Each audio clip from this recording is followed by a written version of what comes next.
Hello students, welcome to our channel UGT Academics for English. My name is Lapti Bhatia and today we are here to solve section E of Gala paper 4. यहाँ start करने से पहले मैं बता दूं कि यहाँ solve किए गए सारे के सारे पेपर्स आपको हमारे ऐप पे फ्री ऑफ कॉस्ट मिलेंगे और बाकी के गाला सॉल्यूशंस के लिए आप चैनल में प्लेलिस्ट पे विजिट कर सकते हैं। तो सेक्शन ई जो है आपका वो 18 मार्क्स का रहेगा टोटल, जिसमें आपको 3 क्वेश्चंस रहेंगे, जिसके ऑप्शंस तो बहुत सारे रहेंगे। सबसे पहले रिपोर्ट है जिसमें कोई ऑप्शन नहीं होगा, वो 4 मार्क्स का कंपलसरी क्वेश्चन आएगा।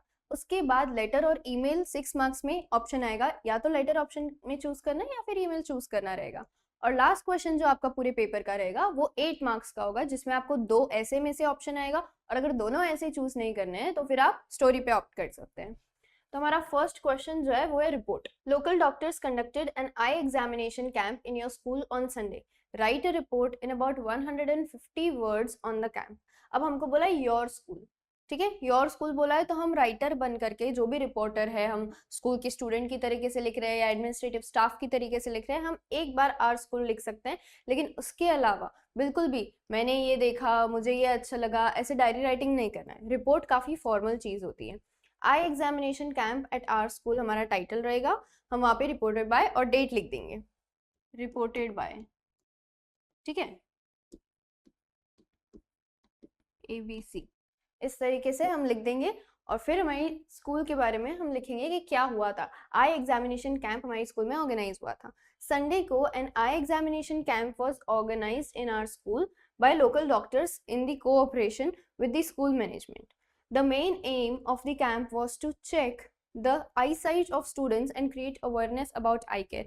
Students level पे बहुत ज़्यादा important होता है eye care, हम उसके importance लिख सकते हैं। The camp began at 9 AM. A team of experienced eye specialists and nurses examined the students using modern instruments. Students from different classes participated enthusiastically. Each student's eyesight was tested carefully and common problems like weak vision, eye strain and infections were identified. जिसके कुछ pills दे दिए गए या फिर कुछ reports लिखने के लिए दे दिए कि ये करवा सकते हैं और फिर कोई भी डॉक्टर को या फिर उन्हीं डॉक्टर्स को बाद में कंसल्ट कर सकते हैं। Free medicines were provided to those who needed them and students with serious issues were advised to visit hospitals and further treatment. Okay, आगे बोल रहे हैं the doctors also gave a short talk on eye hygiene. They advised students to avoid excessive use of mobile phones, maintain proper lighting while reading and eat nutritious food for healthy eyes. The camp was well organized and very helpful. It helped students understand the importance of eye care and regular checkups. The school authorities and doctors deserve appreciation for this, and so that they can go for other schools also and do such more camps. Whatever your language, in whatever words you can write such things with valuable service, you can appreciate their service and do this thing. Next question is email. Write an email to the municipal commissioner complaining mail लिखना है हमको, complaining about the hygiene standards of the nearby restaurant. हम पहले हमारा email ID लिखेंगे, फिर municipal commissioner बोला है तो हम सिमिलर मेल आईडी लिखेंगे। Subject is complaint regarding poor hygiene standards at nearby restaurant. Respected sir, madam, or we can say respected authority, sir, madam, sir, madam, ठीक है। I'm writing this email to bring to your notice the poor hygiene standards of a restaurant located near my residence. Which residence? We will write the area. The restaurant is frequently visited by many people, including students and families, but unfortunately it does not maintain basic cleanliness. It does not maintain basic cleanliness. We can also highlight it by a pencil, underline कर सकते हैं। Open garbage bins, foul smell, dirty utensils and unhygienic food handling can be seen regularly in the restaurant. Food waste is thrown openly, attracting flies and stray animals. This creates an unhealthy environment around the restaurant and poses a serious risk to the public health. There is a high chance of the spread of diseases if immediate action is not taken. आगे हम request करेंगे, despite complaints by local residents the restaurant management has shown no improvement, I kindly request the concern health department, ठीक है, I request you should do this. उससे अच्छा तो हम बस रिक्वेस्ट कर देते कि आपको जो ठीक लगे वो आप एक्शंस लीजिएगा, आप ये कीजिए करके हमको उनको कुछ सजेस्ट नहीं करना है। To inspect the restaurant and take strict action as per municipal rules. I hope you will look into this matter seriously in the interest of public safety and hygiene. Yours faithfully. Last में again we will write A, B, C. इसके option में आपको letter आएगा. Letter का format थोड़ा different रहता है. अगर फॉर्मल लेटर है आपका जो आपको रिसीवर से पता चलेगा तो पहले सेंडर का एड्रेस, डेट और फिर रिसीवर का एड्रेस आएगा. ठीक है. And then subject. सब्जेक्ट में हम लिखेंगे drawing his attention to the nuisance caused by noise during festivals and requesting him to take steps to put an end to it. Festivals के दौरान ओवर नॉइज के बारे में हमको कंप्लेन लिखनी है to police commissioner. Okay. Respected sir, I wish to draw your kind attention to the serious nuisance caused by excessive noise during festivals in our area. Near the following society we can write loudspeakers, DJs, firecrackers and late night procession. Procession मतलब जो rally type निकलता है, शादी का rally होता है, कोई function होता है, कोई कल्चरल प्रोग्राम है उसका रैली होता है. Create unbearable noise disturbing students, elderly people, patients and working citizens. We can also write that nearby over here only there is a hostel, there is a hospital जहाँ पे patients और students को disturb होता है. During festival days, loud music is played beyond permitted hours and at a very high volume. This affects students' preparation for examinations and causes health problems such as stress, headache and loss of sleep. Despite existing rules regarding noise pollution, they are often ignored and no strict action is being taken. I humbly request you to kindly take necessary steps. Again हम यहाँ पे request करेंगे, हम उनको ये नहीं बोलेंगे कि आप आकर के फाइन चार्ज कीजिए या फिर आप आकर के पनिश कीजिए, हम कुछ भी नहीं बोलेंगे. हम सिर्फ रिक्वेस्ट करेंगे कि ये बहुत सीरियस प्रॉब्लम है और इसके एक्शंस अगर नहीं लिए गए, इसको अगर ठीक नहीं किया गया तो आगे और भी प्रॉब्लम्स हो सकते हैं. पूरा रिजल्ट जो है उसका काफ़ी पुअर आएगा. फाइन. आगे हम लिख सकते हैं प्लीज डू समथिंग पेट्रोलिंग और during festivals will help maintain piece and order. Public awareness about noise control should be also promoted.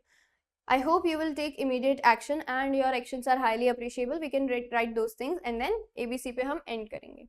तो आगे बढ़ने से पहले मैं आपको एक इन्फॉर्मेशन देना चाहती हूँ कि अगर आप 10th GSEB में हैं और अपने बोर्ड एग्जाम की प्रिपरेशन अच्छे से करना चाहते हैं तो हमने आपके लिए कोर्स लॉन्च किया है जिसका नाम है वॉरियर बैच. इसमें हम आपको पढ़ाएंगे 2 सब्जेक्ट, मैथ्स और सोशल साइंस. इसमें आपको प्रोवाइड किया जाएगा लाइव लेक्चर्स, उसके साथ साथ रिकॉर्डेड लेक्चर्स भी, फिर previous year question paper solution, regular test conduct कराए जाएंगे और आप हमको ऐप में मैसेज करके अपने डाउट्स कभी भी क्लियर कर सकते हैं. इसके अलावा गाला पेपर सॉल्यूशन, दोनों ही सब्जेक्ट के गाला पेपर वीडियो सॉल्यूशन मिलेगा और आपको सॉल्यूशन की PDF भी मिल जाएगी. फिर previous year question paper from 2022 to 2025, इसका भी वीडियो सॉल्यूशन प्लस सॉल्यूशन की PDF भी आपको हमारे ऐप में मिल जाएगी. Chapter wise important question and objectives, दोनों ही सब्जेक्ट के IMP क्वेश्चंस चैप्टर वाइज और IMP ऑब्जेक्टिव्स मिलेंगे आपको. Then text book exercise solution social science. Maths की जो टेक्स्ट बुक एक्सरसाइज है उसका तो आपको यूट्यूब पर मिल ही रहा है, लेकिन सोशल साइंस में भी जो टेक्स्ट बुक की एक्सरसाइज है उसका सॉल्यूशन भी आपको ऐप में मिल जाएगा. Chapters wise handwritten note, social science में जो सारे चैप्टर्स हैं उन सबके हैंड रिटन नोट्स की PDF आपको मिल जाएगी. Introduction plus exercise solution PDF. Maths में आपको जितने भी चैप्टर्स हैं उनका इंट्रोडक्शन और सारे एक्सरसाइज की सॉल्यूशन की PDF, ये सारी चीज़ें हम हमारे ऐप में प्रोवाइड करेंगे आपको. हमारे ऐप का नाम है UGT जो प्ले स्टोर पर अवेलेबल है, और अगर आप ऐप स्टोर से डाउनलोड करना चाहते हैं तो इसका नाम है माई इंस्टीट्यूट. तो आज ही हमारे ऐप को डाउनलोड कीजिए और कोर्स परचेज कीजिए. All the best. फिर हमारा लास्ट क्वेश्चन जो रहेगा उसमें हमको 3 ऑप्शन मिलेंगे. 8 मार्क्स का टोटल क्वेश्चन है जिसमें हमको सबसे पहले ऐसे बोला जाएगा, वो भी चूज नहीं करना है तो एक और ऐसे, और अगर दोनों ऐसे में हमको इंटरेस्ट नहीं है तो फिर हम स्टोरी के लिए जाएंगे. अच्छा, हमारे ऐसे के टॉपिक इस बार दिए हैं मॉन्यूमेंट यू विजिटेड और मॉन्यूमेंट यू विजिटेड. तो इसमें भी हमको फिर से आई वर्ड्स का यूज करना पड़ेगा, लेकिन हमको पूरा आइटिनरी नहीं बताना है, हमको उस जगह के बारे में ज्यादा डिस्क्राइब करना है. तो तुमको कौन सा वाला दिया गया है? ताजमहल. हमको ताजमहल वाला मॉन्यूमेंट दिया गया है. Appearance, history, how it was built, description of building and surrounding. हम SST में से हमको काफ़ी सारे, सोशल स्टडीज़ में से इसके पॉइंट्स मिल सकते हैं. हम न्यूज़पेपर्स पढ़ेंगे तो और भी ज़्यादा हमको नॉलेज मिल जाएगी. और tomb, one of the 7 wonders of the world. हमको कभी कभी ऐसा होता है कि हमको नहीं है आइडिया, नहीं पता ताजमहल के बारे में ज़्यादा डिटेलिंग, तो फिर ये पॉइंट्स यूज़ करके हम कुछ लिख सकते हैं. ठीक है. A monument I visited the Taj Mahal during my vacation, या फिर हम यहाँ पे ऐसे भी लिख सकते हैं monument I visited in Agra. ठीक है. तो टाइटल से सब रीडर्स को ऐसा लगेगा कि अच्छा कौन सा वाला मॉन्यूमेंट होगा आगरा में, ठीक है, थोड़ा सा अच्छा टाइटल रहेगा. During my vacation, I had the opportunity to visit the Taj Mahal at Agra. It was a memorable experience for me because Taj Mahal is one of the most beautiful monuments in the world. As soon as I saw it, I was amazed by its stunning appearance. Of course, white marbles, ठीक है. The Taj Mahal is made of white marbles. Main चीज़ों को हम underline कर देंगे and looks very attractive, especially in sunlight. The tall dome, 4 minarets, and fine carvings make it look grand and elegant. Grand and elegant. The monument changes its color at different times of the day, which adds to its beauty. And the other thing, the Taj Mahal has a great historical importance. It was built by the Mughal Emperor Shah Jahan in memory of his beloved wife Mumtaz Mahal. The construction took many years and involved skilled workers and artisans from different places. Precious stones, we will underline this, precious stones were used to decorate the marble walls. The Taj Mahal stands in the middle of a beautiful garden with green lawns, fountains, and a long water channel. Inside the building lies the tomb of Mumtaz Mahal and Shah Jahan. Tomb means the area where they lived. The calm and peaceful surroundings create a special atmosphere. The Taj Mahal is truly a symbol of love and is counted among the 7 wonders of the world. The visit left a deep impression on my mind. Lastly हम फिर से हमारा आई word ले आएंगे और यहाँ पे and करेंगे हमारे ऐसे को. हमारी लेंथ जो होनी चाहिए वो सारे पॉइंट्स पे 2 to 3 लाइन्स 4 लाइन्स हम लिखेंगे तो प्रॉपर लेंथ 200 वर्ड्स की मिल जाएगी. Next topic is if there were no newspapers. अगर न्यूज़पेपर्स नहीं होते तो क्या होता. Again we have our outlines part of habit, variety of news and write-ups for all the segments of society, knowing the world, different beneficiaries, fourth estate, powerful media. If stopped, life would be stagnant and backward. Stagnant मतलब बुरी. Life force, ठीक है. If there were no newspapers हमारा title रहेगा और इन सब points पे हम थोड़ा थोड़ा लिखेंगे तो हमारी लेंथ भी प्रॉपर हो जाएगी. किसी पे कोई ज़्यादा पॉइंट लिख दिया, किसी में थोड़ा कम लिख दिया. Reading newspapers has become an important part of our daily habit. Every morning people wait eagerly for the newspapers to know what is happening around them.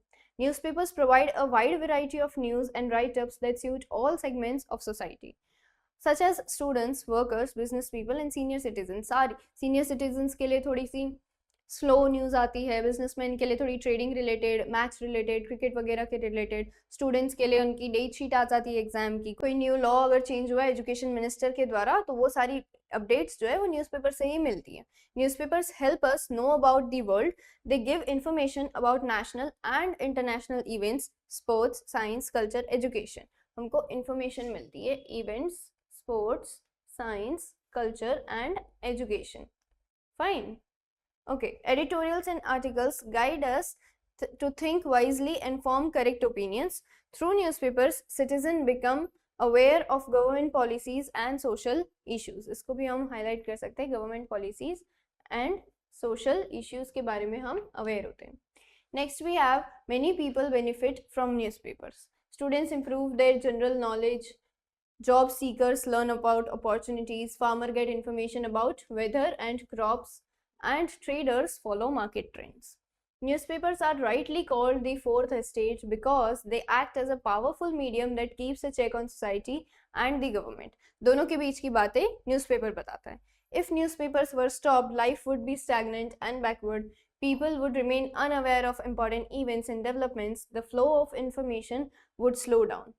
Flow of information would break down or slow down and society would lose a strong voice. Newspaper एक तरह से voice of people कही जाती है. The newspapers are the life force of a healthy and informed society. They educate, they guide and connect people with a word. अब अगर ये दोनों ऐसे, जो भी दो ऐसे आपके बोर्ड एग्जाम्स में आएंगे, अगर आप दोनों ऐसे चूज नहीं करते हैं तो फिर थर्ड ऑप्शन आपके पास रहता है स्टोरी राइटिंग का. स्टोरी राइटिंग में आपको डायलॉग्स लिखने रहते हैं, डायरेक्टली या इनडायरेक्टली हम स्पीच ऑफ नरेशन तो ज़रूर पढ़ते हैं. Write the story in about 200 words based on the inputs given below. Inputs में आपको दिया है dispute between the sun and the wind. अब अगर नर्सरी स्टोरीज में से तो कुछ आ जाए या नर्सरी टाइम्स में से कोई स्टोरी आ जाए तो सबसे ईजी रहता है. सन एंड द विंड के बीच में डिस्प्यूट हो रहा है, एक ट्रैवलर है, wind blows hard, traveller clasps his coat tighter, the sun shines and the traveller takes off the cloak.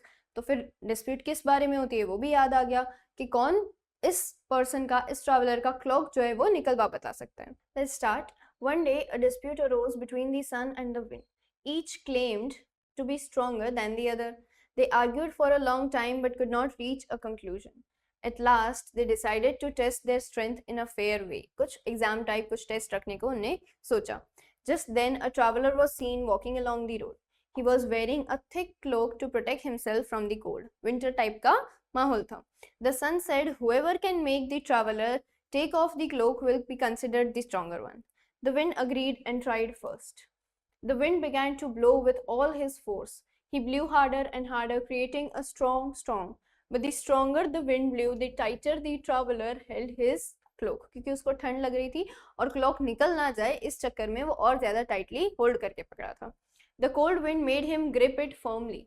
उसने और firmly उसको grip करके पकड़ लिया and he refused to remove it. At last the wind gave up and admitted defeat. Now it was the sun's turn. The sun shone gently and warmly.